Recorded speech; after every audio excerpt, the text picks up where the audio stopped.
সবাইকে সংবাদ এক নজরে স্বাগত। সাথে আছে আমি সোনিয়া ইসলাম। গণতন্ত্রকে শক্তিশালী করতে এবং জনগণের কাছে ক্ষমতা ফিরিয়ে দিতে অন্তর্বর্তী সরকার প্রতিশ্রুতিবদ্ধ, জানিয়েছেন প্রধান উপদেষ্টা অধ্যাপক মোহাম্মদ ইউনূস। বুধবার সকালে ইউনিভার্সিটি কেবাংসান মালয়েশিয়ার বিশেষ সমাবর্তনে একথা জানান তিনি। সমাবর্তনে অধ্যাপক ইউনূসকে সম্মানসূচক ডক্টরেট ডিগ্রি দেওয়া হয়েছে। বাংলাদেশের মানবাধিকার পরিস্থিতি নিয়ে বার্ষিক প্রতিবেদন প্রকাশ করেছে মার্কিন পররাষ্ট্র দফতর। মঙ্গলবার প্রকাশিত ওই প্রতিবেদনে বলা হয়, 2024 সালের আগস্টে গণঅভ্যুত্থানের পর বাংলাদেশের মানবাধিকার পরিস্থিতি স্থিতিশীল হলেও কিছু ক্ষেত্রে উদ্বেগ রয়ে গেছে। তবে পূর্ববর্তী সরকারের সময় মানবাধিকার লঙ্ঘনের জন্য দায়ীদের জবাবদিহির ক্ষেত্রে দায়মুক্তি ছিল বলেও প্রতিবেদন উল্লেখ করা হয়। মব সন্ত্রাসের বিরুদ্ধে কঠোর ব্যবস্থা নেওয়ার আহ্বান জানিয়েছেন বিএনপির সিনিয়র যুগ্ম মহাসচিব রুহুল কবির রিজভী।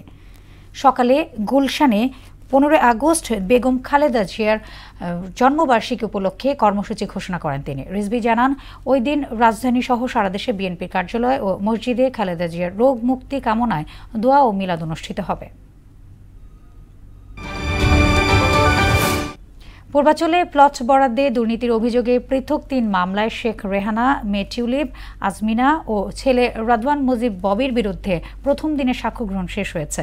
ঢাকার বিশেষ জজ আদালত 4-এ দুদকের করা মামলায় বুধবার সকালে সাক্ষ্য গ্রহণ শুরু হয়। দুদকের 6 মামলার মোট আসামি শেখ হাসিনা সহ 23 জন। মুক্তিযোদ্ধাদের ন্যূনতম বয়স সীমা নির্ধারণ নিয়ে হাইকোর্টের রায়ের বিরুদ্ধে করা আপিল শুনানি 29 অক্টোবর পর্যন্ত মুলতবি করেছে আপিল বিভাগ।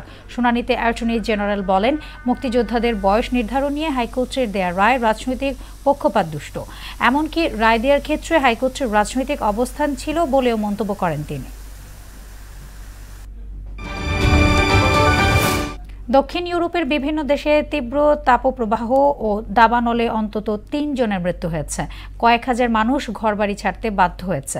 ইতালি, ফ্রান্স, স্পেন, পর্তুগাল ও বলকান অঞ্চলে তাপমাত্রা বেড়ে যাওয়ায় রেড হিট অ্যালার্ট জারি করা হয়েছে। কোনো কোনো এলাকায় তাপমাত্রা 44 ডিগ্রিতে পৌঁছাতে পারে বলে সতর্কতা জারি করা হয়েছে।